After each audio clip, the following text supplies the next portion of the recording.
welcome everyone to the event, and thank you for coming. The Regan Group and Threshold really appreciate it, and WOMMA also appreciates it. I'm just going to start off by telling you a little bit about what WOMMA is. WOMMA stands for Word of Mouth Marketing Association, for those of you that are not sure. WOMMA is the official association that's dedicated to word of mouth and social media marketing. Overall, we're dedicated to really driving the industry, creating research, analytics, and ethics and integrity behind the industry, and help be the driving force behind the research and setting some fundamental structures that help all of us really drive the industry further. So it's a very important industry, and if you're not a member of it, I would suggest and urge you to be. We're very excited to also this year we do a large event every year, WOMMA Summit. It's our largest conference that we put on, and this year it's right here in our backyard in Hollywood. And it's November 17th to November 19th. And it is, we bring several experts within the industry. This year we have some keynote speakers from BuzzFeed, I think, is on it. Twitter is speaking. Someone from NASA is speaking. I think we have Facebook speaking. And then we also have a couple keynotes that we're really excited that we can't announce yet. But I promise you great resources. There still is an opportunity if you know anybody in the industry or you yourself fancy yourself to be very great presenter.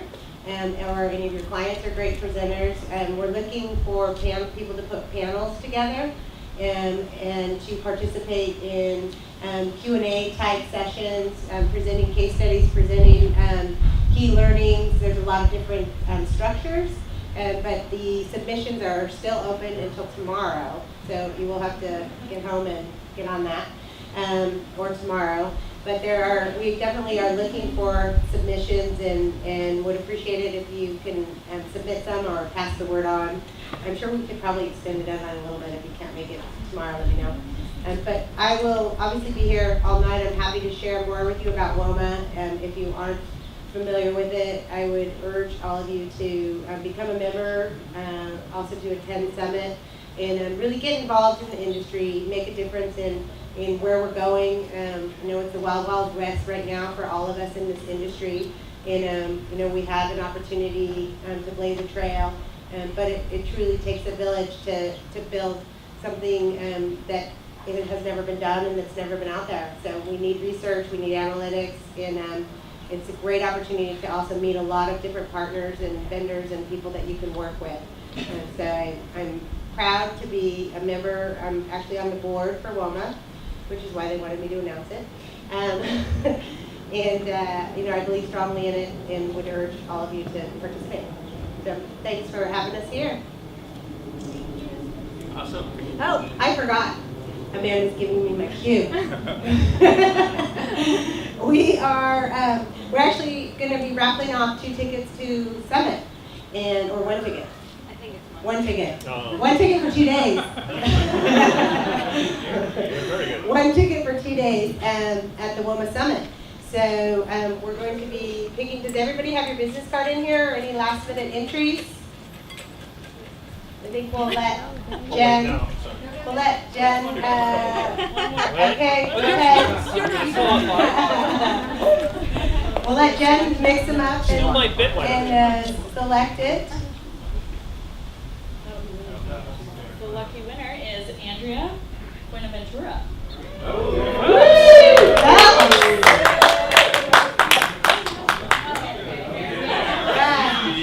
I'll give it to you. I'll follow up with you after. Yeah, speak. You want me to speak? Make sure to stay around to the end of the panel. Yes. Now you have to stay.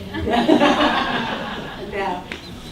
We're going to be doing a couple more drawings throughout the night, so stay tuned with that. All right.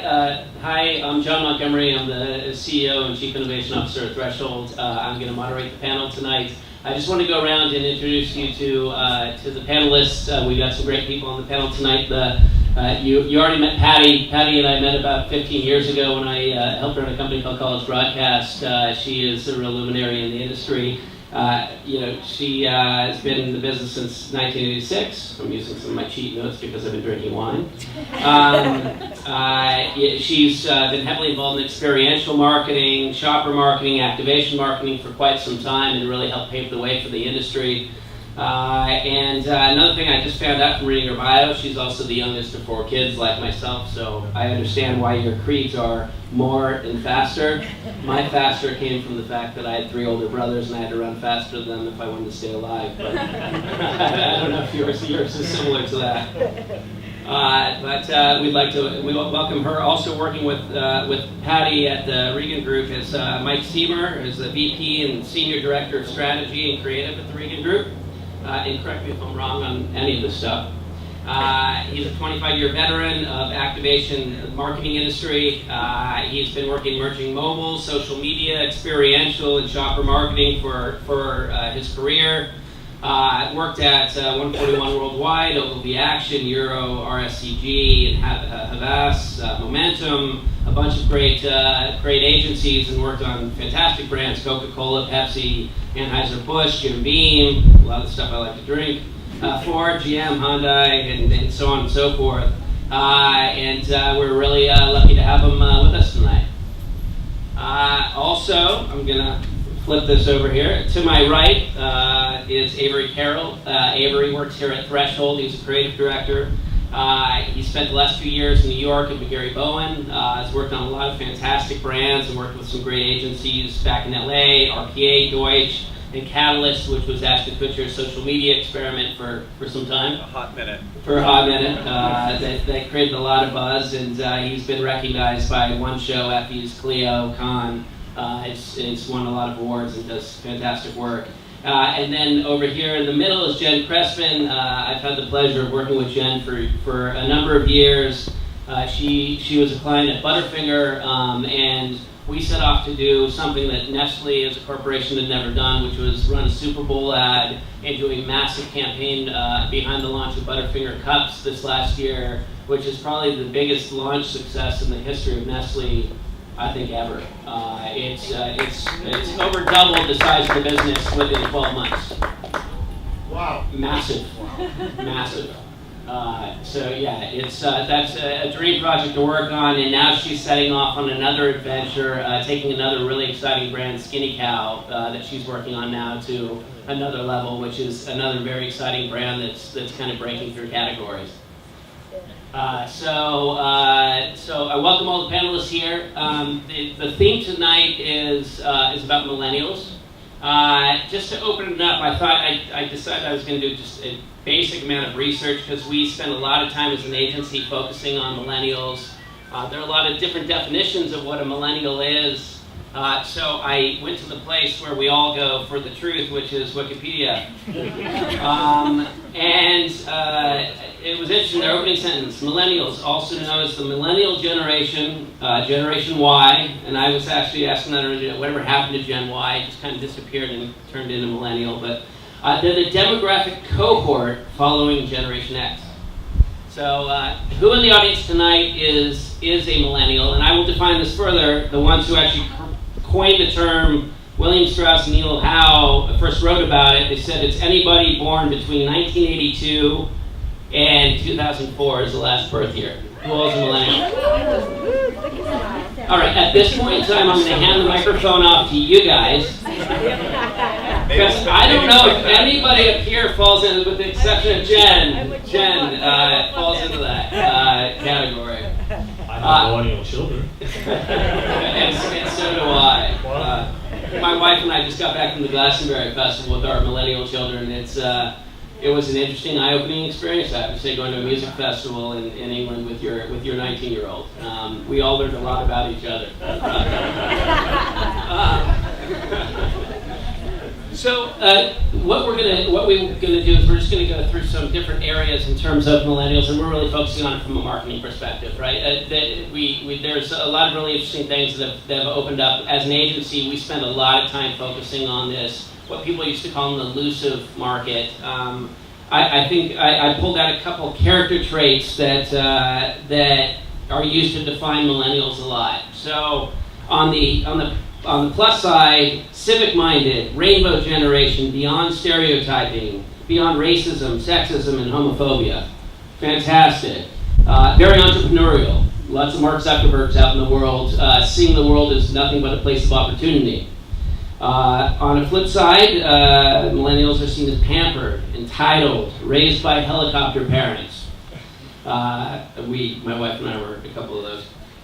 The me generation, incredibly narcissistic. It all has to be about me. Everything has to be designed for me and customizable by me, for me. I'm sure a lot of these stereotypes are true, and I'm sure there's a lot of space in between all that. But taking that definition aside, I'm just going to get into a few areas that we are going to talk about and ask some questions to the panelists about marketing to millennials, specifically focused around targeting millennials, some differences between past generations and this generation, platforms and tools, and content that is uniquely interesting to this generation. So I'm just going to start on my right now and go around, and we'll be a little fluid with this. How do you see, how is marketing to millennials different than marketing to previous generations? Well, I think the interesting thing that I've always thought about, especially lately, is that we're afraid to ask for the sale of millennials. Like so often that other generations, we've actively marketed to them and said that this is the product that we're advertising and we're asking you to buy it. And with millennials, there's almost this inherent adverse reaction to that where brands are afraid to ask and afraid to say, this is our product, buy it. They might say this is our product, but here's a bunch of other things around it, and we just want you to experience everything else and somehow have a good feeling about us. And that's it. And I think that as brands, especially confident brands, will often just sort of apply all the smart things about marketing to every generation and let millennials opt in. So I think that's been a huge shift for us on the marketing side is are we course correcting too hard to cater to millennials in that we don't want to seem like we're catering to them. So it's kind of like there's a lot of talk about native advertising or being authentic, right? And trying to integrate into lifestyle, but we're being authentic by not saying to them specifically what we really want, which is we want you to buy our product. That's right. I mean, we're marketing a product, and they know that. And for brands to pretend that we're not is, in a sense, inauthentic. So, to me, the authentic thing would be to speak to millennials in a language, obviously, that connects with them and makes them understand what the brand is all about, but then says, no, seriously, buy the thing. Like, buy this now. This is what we want you to do. Well, and Patty, if you are, in your organization, really involved in being on the street, connecting with people face-to-face, right? Activation marketing. Right. So what are you seeing around this in terms of interacting with this demographic? Well, it's definitely, I think with millennials, it's all about technology, and that in terms of what's been the game changer in marketing for millennials.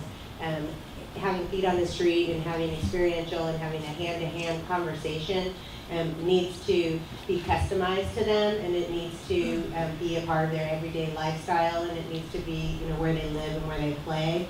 But then also, more than that, it needs to drive them then back online and be integrated across multiple platforms. They, heavy mobile, and they absolutely, grew up with technology being a part of their everyday life.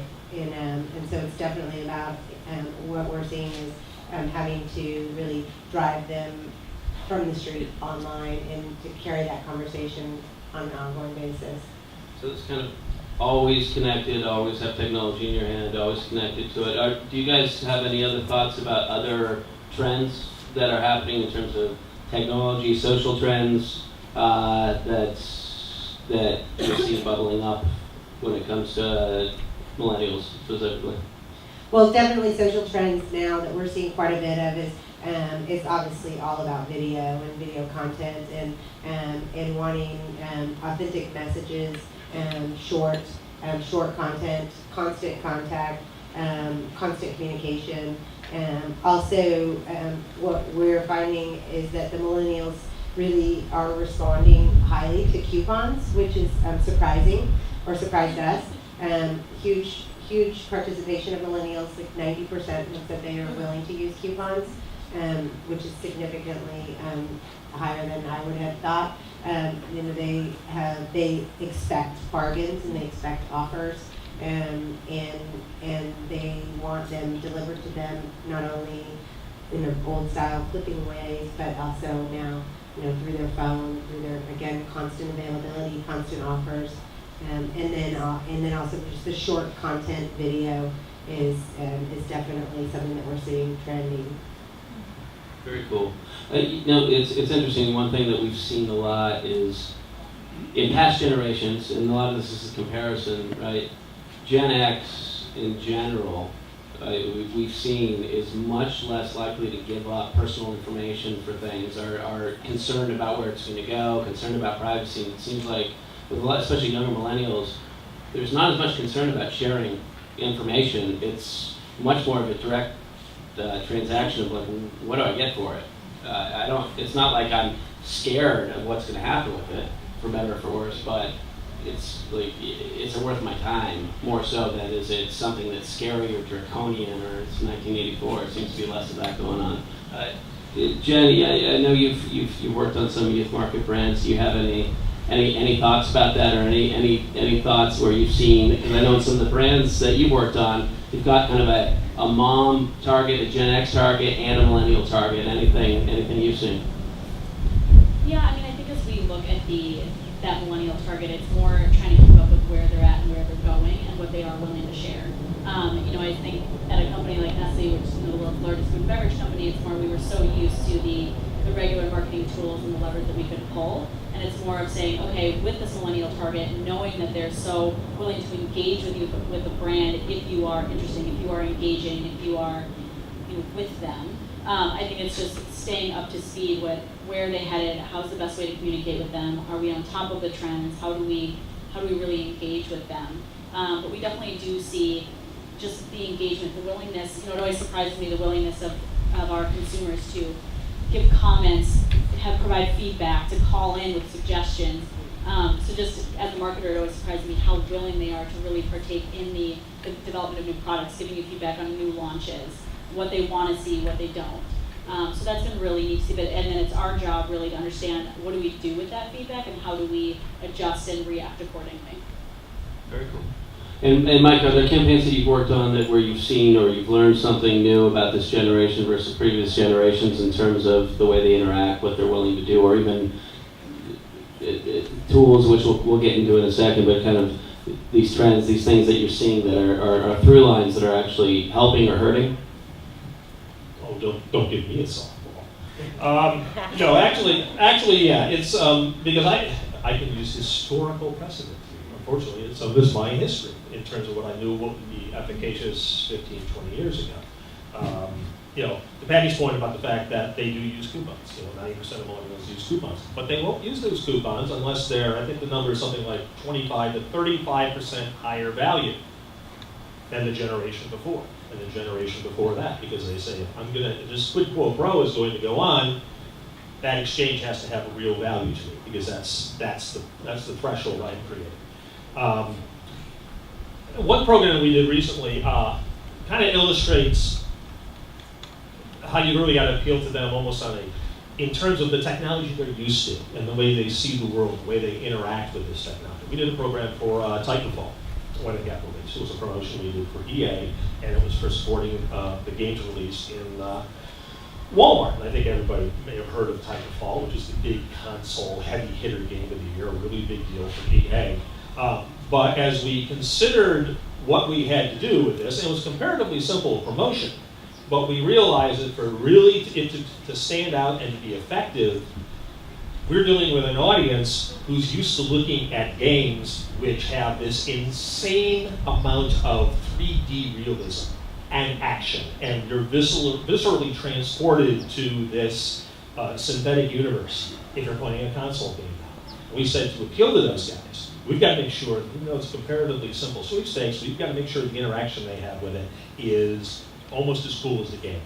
So, we invested in doing a site that was built in HTML5 parallax. You had the nice layered effects. You had explosions. You had gravity effects. And we were basically trying to emulate the game in a way, even though, as I said, it was comparatively simple sweepstakes. But it worked.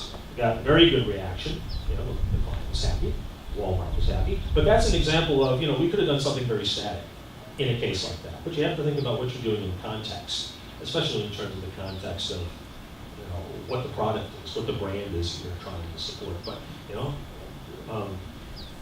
not just millennials, I think everybody's kind of getting habituated to having to be impressed by the interaction that they are having with the marketing message. Yeah, it's a really good point in creating brand experiences. I think a lot of people talk about in the industry, and it's really creating something that's just going to break through, because a lot of stuff gets lost. There's more messages than anybody can even hope to try to on the surface level take in. So you gotta create some experiences that are interesting.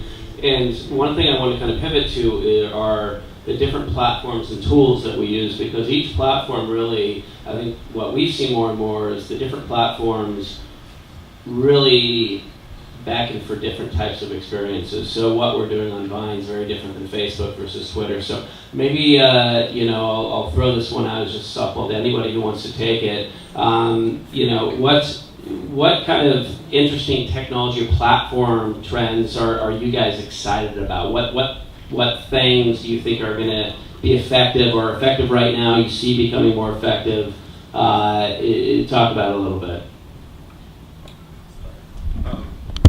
I guess as a creative, I would imagine that legions of creative directors in each generation, or every sort of 10-year block could probably say this, but it seems that to highlight one specific technology almost feels too limiting, because it's, in the 80s, whoever was sitting here probably raved about doing a gatefold in a magazine. Those are those things when you open the cover and it folds out. It's like, oh my God, 3 panels. I could use all of them. I still think those are cool. Sorry. But as marketers, I think news, and we get excited by whatever's really out there. And it's not necessarily that technology is posing some new challenge. It's rather a challenge to us to sort of creatively use it. And I was talking to a few folks earlier before we started, and we were laughing about the fact that the porn industry, of course, has pioneered every sort of technological advance. And if you think about that from a... True. But if you think... I can verify that. Thank you. But if you think about it from a marketing standpoint, it's not that what technologies excite us, but rather that we have to be excited about them. Because we have to be there before they become the things that they become. As brands, we have to be sort of paving the way and showing how they can be leveraged and sort of maximized. And I think, what's exciting are when brands are willing to not only swing for the fences, but know that they might strike out. Because that's when I think you've got a viable technology on your hands. I think there's two different answers I see for that. One in terms of what technical or what technology platforms do we use. I think it's also about looking at what's the integrated campaign. And I think, especially with millennials, you can't just push out a message. I think you need to create an integrated campaign and really weave the message and weave the engagement and the activation that you're looking to get them to do across the appropriate platform. And that messaging and that activation is different if it's a hand-to-hand experiential event that you're looking to guide them through, if you're looking to drive them online, if you're looking to get them to share, if you're looking to get them to talk, to have a conversation. There's a lot of different tools and mechanisms. In terms of, is it about Facebook, or do you use Vine, or is it YouTube? So many times, ideally, we're executing it across all of those, and we're creating an integrated campaign that gives them the opportunity to use that platform in the appropriate communication format that works for them within that platform. So I don't see it as being that the answer is, they're leaving Facebook, so now we better hurry, run, and do something else. You still need Facebook incorporated within that, but how do you change how you're utilizing that technology. And I think technology as a whole gives now, that's where I think it's the Wild Wild West, with social authentication tools, we can get people to, participate in UGC contests, to build content, to really drive these programs, and then we can follow them and see what is their brand preference, how are they talking about these products, which platforms are they using, how are they using them. There's so many unbelievable analytics that are out there to help you revise and redo your messaging and come back at them again in the conversation that they're having, so you're relevant right now to what their current conversation is. Absolutely. I just have one thing from a brand side. I think just a key watch out for us is, platforms are just exploding, and there's a new one, it seems like, every day. And so part of it's that excitement of, I need to be here, this is where the next generation is going, and I want to reach the new consumer. But it comes back to that authenticity of saying, does it make sense for our brand to be in that channel? Does it make sense for us to be on 10 different channels?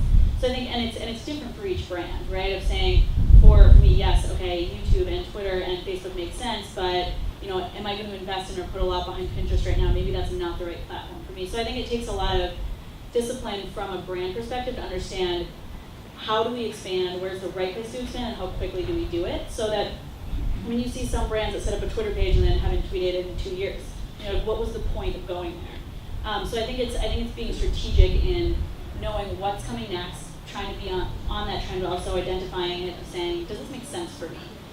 So I think it's such a great point. I was going to bring that up. We spend probably just as much time talking to our clients off the ledge of things that they feel like, it's Twitter. Twitter's here. What are we doing in Twitter? It's Vine. We've got to create Vines, right? Oh, it's Instagram videos. Should we do those? They're 6 seconds longer. It's whatever it happens to be at the time, and they're all tools, right? So the interesting thing about these tools is a lot of them come with built-in audiences, which is where the value proposition is, and they come in with built-in creators that live within those networks. I think that's the interesting thing to get to know, are the creators, the people that are actually making an impact with those tools, and figuring out, one, what they're doing, but two, do you work with them, do you create your own, how do you leverage that? I liken it in some ways to when I was an art student and I didn't know necessarily what I wanted to paint, I'd go buy more art supplies. That'll, if I get a whole new set of pastels, then I'll figure it out. And you get all these tools, wait, no, I need to figure out what I want to say first, and then let me figure out what tools I'm going to use to say those with. And I think a lot of brands that are experimenting all over the place don't know what they want to say necessarily yet, so it's about jumping on that next thing. So speaking of the next thing, or the last thing, I'm going to ask a controversial question. Is Facebook going away?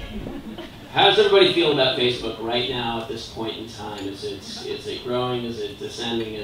How do y'all feel about it? Because it's one of the big tools. Yeah?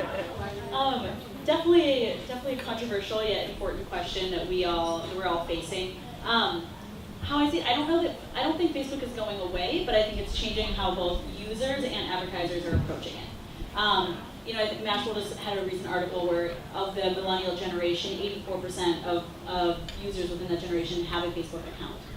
But I would say, just myself as a user, it's changing how you use it, right? Maybe you're sharing less, but you're still looking at what's going on. You're taking in media, but you're maybe filtering a little bit more of what you're doing, because instead you're posting stuff on Snapchat or Instagram, and that's more your go-to.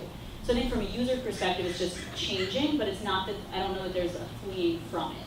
But that being said, as these new platforms come up, there's, I think the excitement, the content's there, you want to be on trend in terms of what's going on. But then from the advertiser side, I think we're constantly seeing changes, and it makes sense for Facebook as they continue to monetize and as they're growing. As an advertiser, it's difficult looking at it of saying, okay, yes, you are where my biggest fan base is. Like for Butterfinger, we had 2 million fans, which is great. But now for us to post something, unless you put paid support behind it, you reach so few people. So it's that challenge of, okay, I built this fan base, but I can't reach them unless I put money behind it. And then it's also, okay, as millennials move to mobile, Facebook, where they have the tabs where we put our different recipe tabs and our promotion tabs, but on mobile you can't access those. So I think it's more that there's some growing pains both from the user and from the. But I don't think that for us on all of our packages, on our advertisements, everything, we still put our Facebook URL. That's still where we're driving people. People go there more than our website. But at the same time, it's important for us to make sure that we're building up our other platforms, knowing that, like as I mentioned, users and advertisers are using that site very differently. Right. Thanks for the segue into mobile, actually, because that was my next question. Mobile is this kind of general term that a lot of people use. Sometimes we just use, place-based. The idea that you have technology in your pocket and that technology knows where you are in relationship with other people and other things.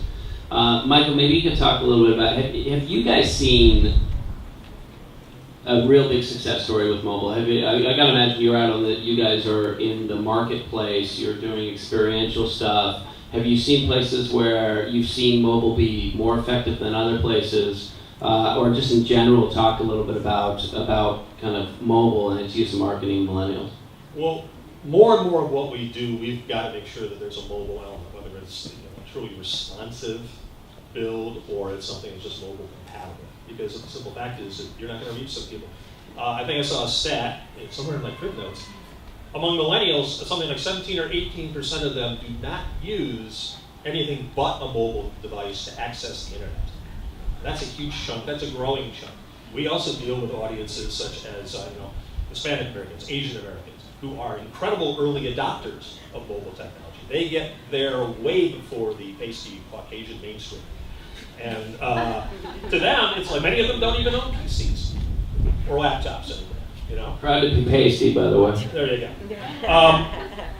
So you've got to be able to address that now. And as time moves on, mobile is just going to increasingly dictate the forms and the functionalities that you're doing. There are a couple of examples that just struck me recently. One that really jumped out was, I did a blog post about this, was something that the Portland Trailblazers did. I don't know if anybody saw this program, but basically they wanted people coming to the game one day to buy more stuff. So they pushed messages and offers and discounts to the fans in the arena, driving them to all the concessionaires and all the retailers. And it was a geo-fenced, gated promotion just for that game. It was the biggest sales night of the year for everybody at the stadium by far.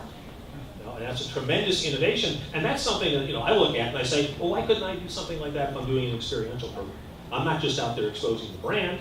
Maybe there's an opportunity for commerce with these people because you're communicating with people at the point where they actually can action against what you're wanting them to do. A lot of times we're talking to people in another channel, hoping that at some point they're going to transact against what we're talking to them about. And that's going to become more and more important because I'm a big believer in the next big trend that's coming down is going to be this Internet of Things, where everything's talking to everything else. And already you've got technologies like iBeacon that you can put in retail.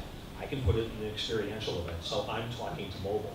And for people who are using mobile the way they are now with this prevalency, and it's just second nature to them, there's going to be this intermediation. You're going to have this breakdown of the barrier between the live event and the mobile constituent. They're going to become one and the same. Whether you're wearing Google Glass or something that looks a whole lot better, or just simply using a mobile device, there's going to be this constant interaction with your environment, with retail, with experiential. And so we've got to be out in front of that. Because how we activate or even just how we communicate it may not even be a matter of just how we're sending a message to somebody. It's going to be about the context we're creating around it, the environment that we're putting them in. How all of those things are working, like I said, hand in hand with a mobile platform, which is going to be, second nature to everybody. When iWatch or any of those kinds of things get here, or other wearables. This generation, the next generation, are just going to be used to being constantly wired 24/7 on all the time, not pulling the device out and turning it on or just checking out what's going on around them. They're going to be wired in every second of every day and be responsive to the environment. That brings me to the last section of this, so everybody's wired, everybody's on these platforms. consuming content, right? One way, shape, or form, whether it's text-based, image-based, videos, games, whatever it happens to be, it's content at the end of the day, or things, and content's a communication. We may have one another. It's captured. It's video. It's audio, but it's generally the thing that people connect to each other through. It's how a story is told. It's how people are connected. So I just kind of want to work backwards because we don't have a lot of time left, and just ask about how you see content affecting kind of the area of the business you're in, the types of kind of maybe formats of content, the types of content or things that you're seeing that are really going to have a deep impact on this target audience, or maybe some experiences you've had where you've seen there be a great effect from content to connect with people and drive them to some sort of action. Go first. The interesting thing from a storytelling perspective, and it seems that a lot of brands, especially for millennials, as we get it back to millennials and finish this, that so many brands feel that, or seem to feel that just putting anything out is content, that there doesn't have to be storytelling. At least a few years ago, that seemed to be the trend, where it's just kind of get it out there and almost have a patent disregard for storytelling. And it seems that the storytelling needle has really swung back to the need to tell compelling stories, create engaging content that is more than just the content itself. And as we go forward, that all the sort of the old rules apply, that you have to be entertaining, you have to be informative, you have to have a reason for doing the thing you're doing. To your points earlier about why certain brands are on certain platforms and not on other platforms, I think holds very true for content as well.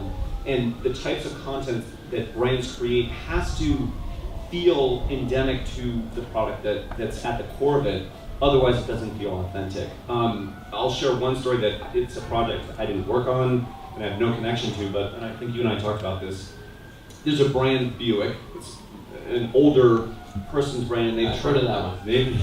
They've struggled and tried very hard to speak to a younger demographic. And they're having some success. They've redesigned all their models and had a lot of great success in the showroom just based on better product.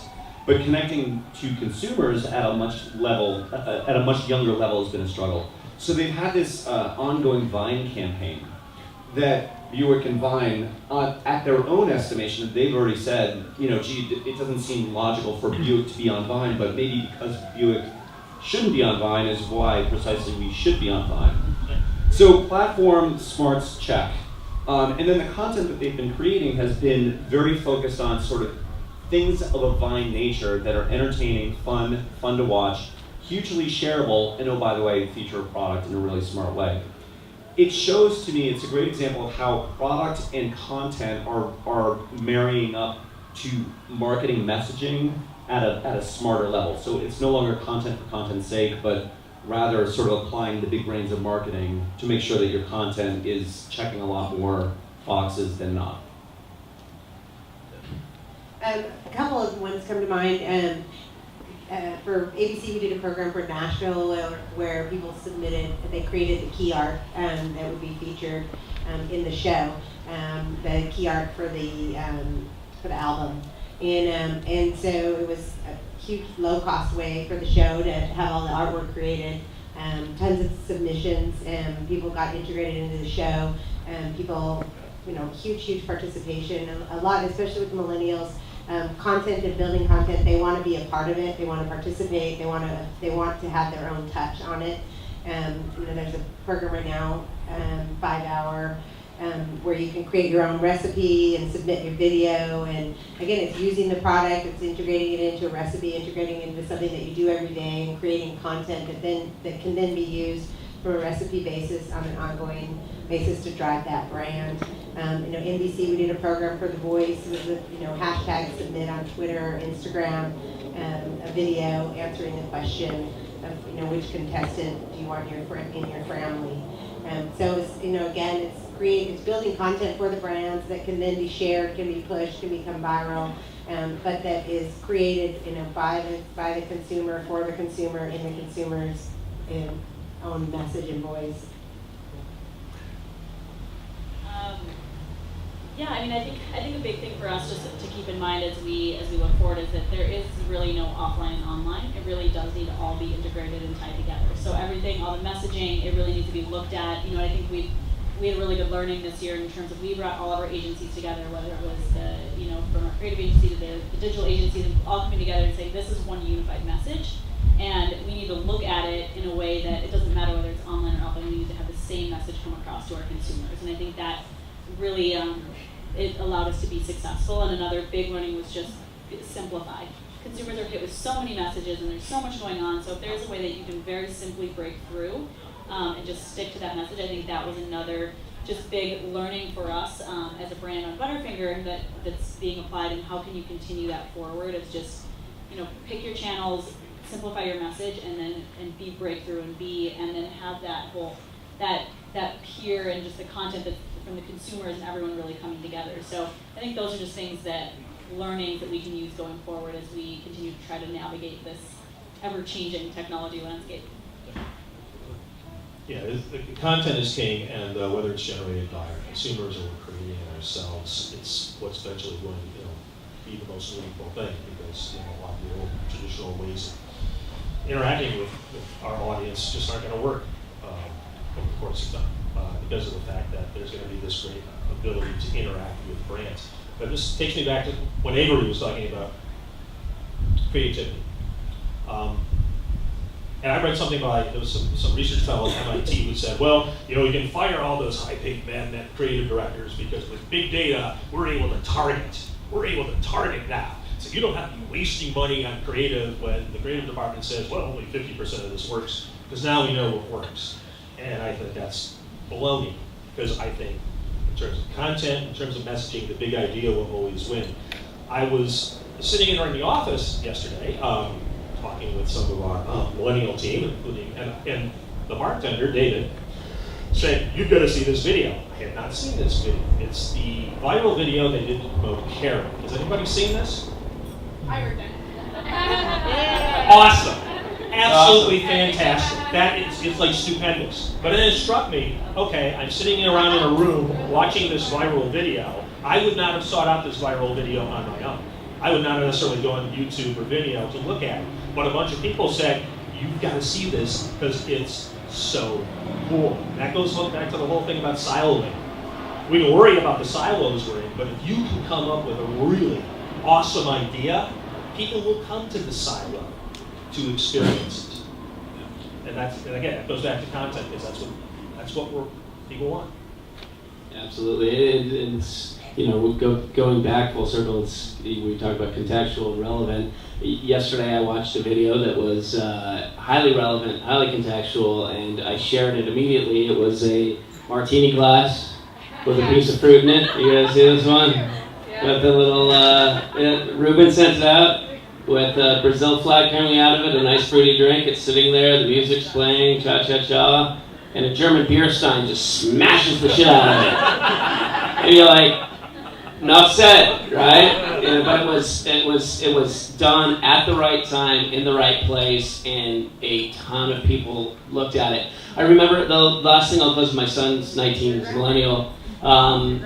You know, I was asking, he actually did a little bit of an internship on Butterfinger last summer, and I was asking him about content and trying to figure stuff out about millennials. And I said, what sort of branded content do you watch online? And he said, I don't. I said, do you watch advertisements online, or do you watch anything about brands? He's like, no, that's lame. So great. I said, did you watch Felix Baumgartner jump out of that plane? He's like, well, yeah. I said, there's Red Bull, right? He's like, well, yeah, but that's different. That's Red Bull. I said, okay. I said, you ever watch any Adidas soccer videos online? Yeah, but that's different. And, you know, I saw him wise up to it, and I kind of, you know, it's stuff that's really, you know, if a brand is authentic to what it truly is, and it's not trying to be something else, but it's like, Adidas knows soccer. They have the right to step out and say, we fucking know soccer. More than anybody knows soccer. We created the original soccer ball. So why not tell that story? Why not connect with people and take claim to what we're about? Red Bull, we are about this adventurous living, you know, mind, body, and soul. That's what we're about. We have the right to have somebody go up into space and jump out and take claim to that with a GoPro camera on their head, because that's what we do. It's authentic to who we are. And so, you know, a lot of times what we talk about with the brands work on, and when we did this with Hot Pockets last year, 2 years ago, we had a very honest conversation. Hot Pockets, we're dealing with college students. When do they eat it? 2 in the morning, when they're hungover or stoned. It's the truth. Who's the best spokesperson then potentially for that? Snoop Dogg. We created a video that was very authentic to Snoop. He was down with it, and it was a huge success, because we're like, we're Hot Pockets. We're not going to take ourselves too seriously. We're stoner food. Snoop is the poster child for stoner food. It worked. It's because every step of the way we just try to be real about it and not try to be something else. And I think that's one of the things that we see all the time is it's about trying to really find the truth in what you're doing, trying to find the truth about a brand, about a marketplace, and just being in respecting that, and then creating something that's born from that, and try not to stop it along the way with a lot of the marketing stuff that we do that slows down good ideas and turns them into mediocre ideas. That said, that's my little soapbox for a second. We do another drawing, and what are we giving away this time? I think it's a gift card. A gift card. All right, what's that? Starbucks. A Starbucks gift card. This is going to Brendan Garvey at Bitcoin. All right. You're welcome. I'm going to open up at this point to anybody in the audience who has questions for anybody over here. I have a question. You I and already Pete thought Dress. about it. You know my name? No, sorry. How do you guys think millennials are getting your URLs? Like, do you guys feel like you're putting the URLs for your sites or for your brand things are important on your outdoor media or commercials? Like, so I'm from Sony, obviously. One of our biggest issues was the URLs would be so small in our Sony advertisements at the end of a trailer that it was really hard to get people to know the URL.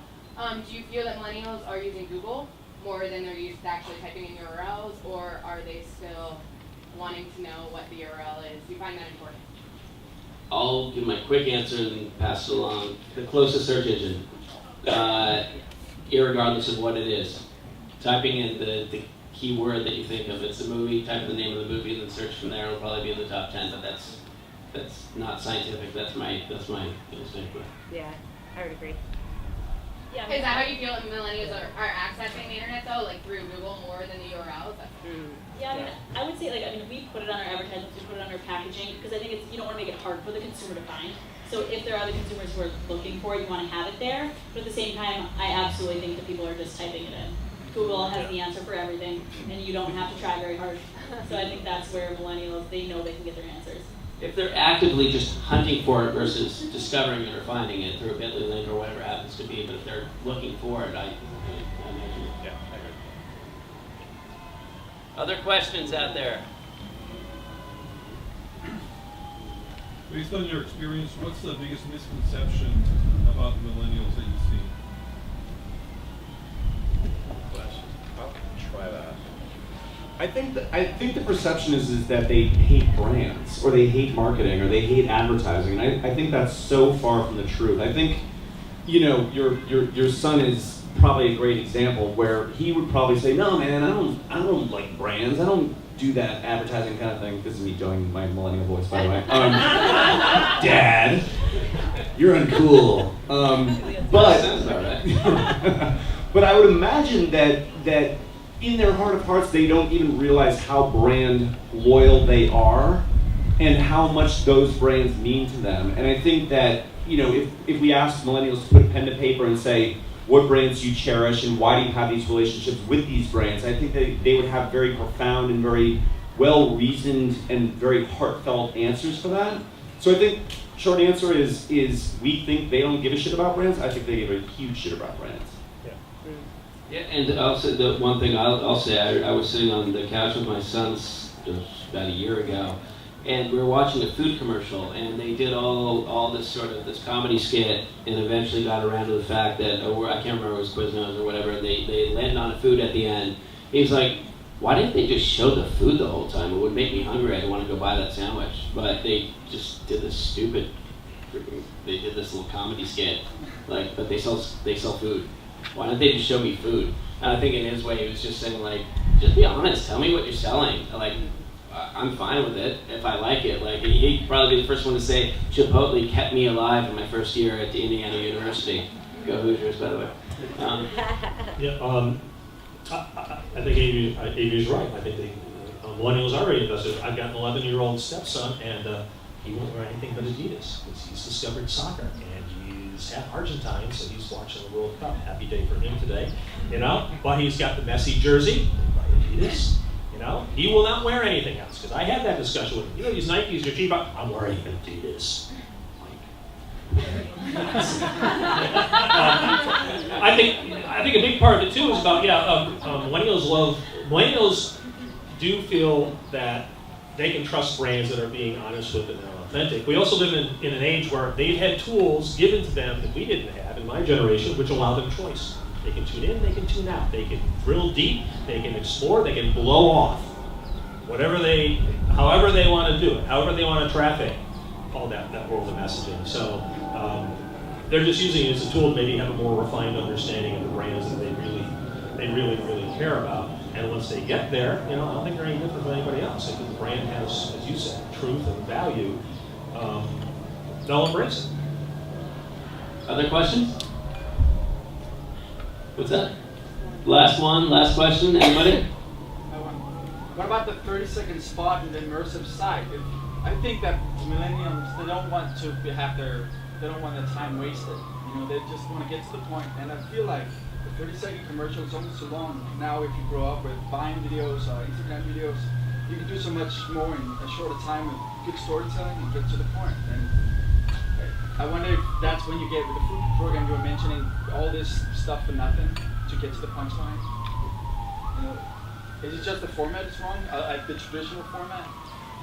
Well, my own personal opinion is the second you interrupt anybody from doing what it is they want to do and force them to do something else, like watch a commercial, you're fighting a massive uphill battle. It better be really good, but we're all getting online. It's moving to the TV experience. You just click, skip. So the reality is create content that people actually want to spend time with, that they might even seek out, versus I think the lead cloud days of interruption are gone. I mean, nobody wants to be interrupted. I'm not a millennial. I don't want to be interrupted. If I go on to Hulu to watch a TV show, I want to watch that TV show. I don't want to watch commercials. If I want to watch commercials, I go on YouTube, and a lot of people do that. You go on YouTube and you'll type in a commercial because it was a funny commercial you saw and you want to watch it again. Yeah. Yeah, I think something to keep in mind is a lot of times for our brands, we're not only targeting millennials.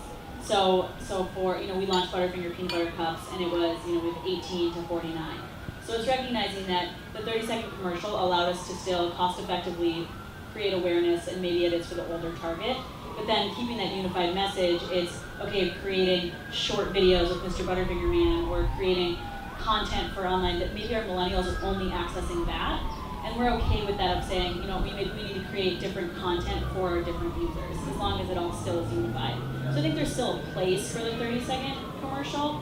It's a very cost-effective way of reaching a large audience, but it's just understanding who is actually viewing that. People don't watch TV like that anymore.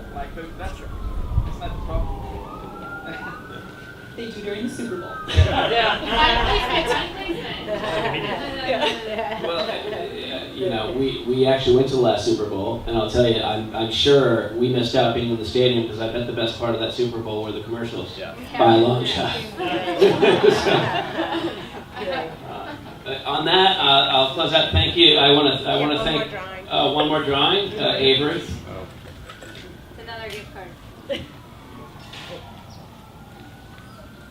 Kate Hoffman, you've won.